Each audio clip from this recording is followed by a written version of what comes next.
The current leadership style is not conducive to democratic decision making. I think it's rubbish. We haven't been elected to go along with your view or your view. We've been elected to see the view of our community, to be able to put that forward and then make a decision based on that. This was their way of saying they want Larry out and they want to put somebody in that's going to stop the progress.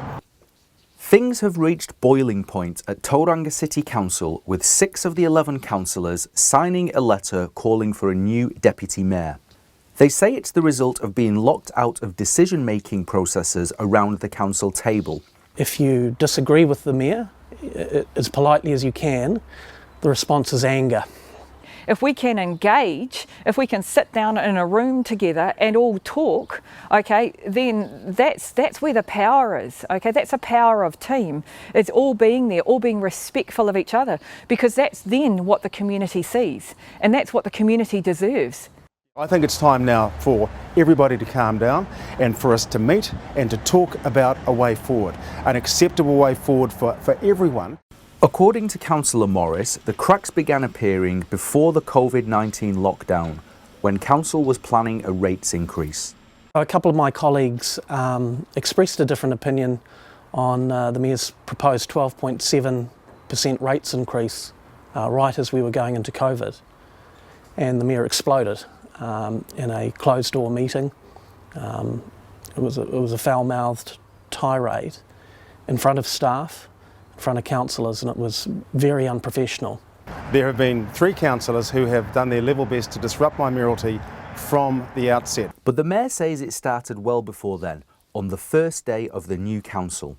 It wasn't the rates rise. There was a lot of social media activity at that point. And look, I did flare at Andrew Hollis. Andrew had been continues to today, constantly baiting me on social media. And look, as a consequence of that, I was unprofessional. I let fly at Andrew. I've apologised for it. It's time now to move forward. But it's very hard to move forward with the team who are constantly baiting you behind the scenes on social media. Morris says the problems continued into lockdown, with Deputy Mayor Larry Baldock chairing less formal council meetings. Councillor Baldock had to step into the gap to lead the council during that time, but unfortunately his leadership style left something to be desired. Telling councillors to shut up when chairing meetings when they express an opinion different to himself. It's not conducive to good decision making. We've dealt with about 60 different items in those, what we call informals. They're not council meetings. Tenby doesn't have to run them. I do it as deputy to give them a chance, particularly the new councillors, a chance to share ideas, see if there's any support and so on. And then we pass things on to the Chief Executive. I run them as a chairman. I don't let one person speak too long. I have rules for how meetings go. And when I'm chairing a council meeting, again, there's standing orders that you need to follow. Some of them think that this is sort of sit around, have a cup of coffee and go on forever about things which, waste the staff's time and everything else. Councils need to be efficient. When lockdown ended, the breakaway group of 6 councillors formally requested a meeting to choose a new deputy mayor. But before that meeting could take place, Baldock resigned, allowing Mayor Powell to select a new deputy, first-term councillor Tina Salisbury. Councillors, I'm also delighted to announce that Councillor Tina Salisbury has accepted the appointment of Deputy Mayor with immediate effect. So who do you think should choose the Deputy Mayor? The Mayor should. I was on the Select Committee in Parliament when we passed the Local Government Act in 2002, and then the Mayor did not have power to appoint a deputy. And they've had lots of problems in lots of councils where the elected members choose a deputy that the Mayor doesn't want to work with, maybe a left-leaning deputy and a right-leaning Mayor. So in 2012 they made an amendment to give the Mayor the power to choose his deputy. And I think, although there is still provision for elected members to override that, the overriding issue is that the Mayor should choose someone to work with who he trusts, who can he can have confidence in and so on. That's democracy too. So I resigned in order that he could have that right back to choose someone, not have someone forced on him. What's happening now is unprecedented and should never have happened. Okay, we were at our wits' end. What was the next step for us? Did we just sit back and not do what our community elected us to do? We've had to make a change in terms of the deputy mayoralty. It's not something you want to do. It's not something you take any joy in whatsoever. But for the interest of the city, in the interest of free speech, in the interest of standing up for members of the community that we represent, a change had to happen because debate was being shut down at every turn. But the mayor says he wasn't shutting down debate, but attempts to slow down the process.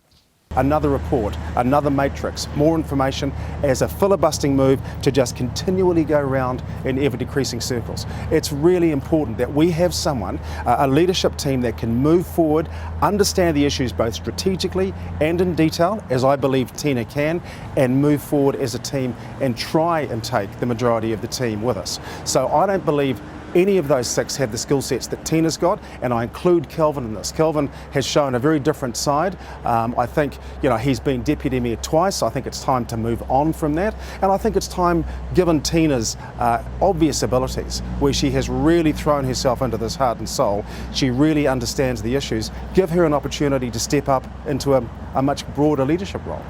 I myself personally would like to see a councillor that has already been at least 1 or 2 terms in there, that understands local body government, that understands the politics behind it all, that knows all the legislation, that will work with us as a team. With the new deputy not even sworn in, the 6 councillors have written again, calling for a meeting to choose another deputy.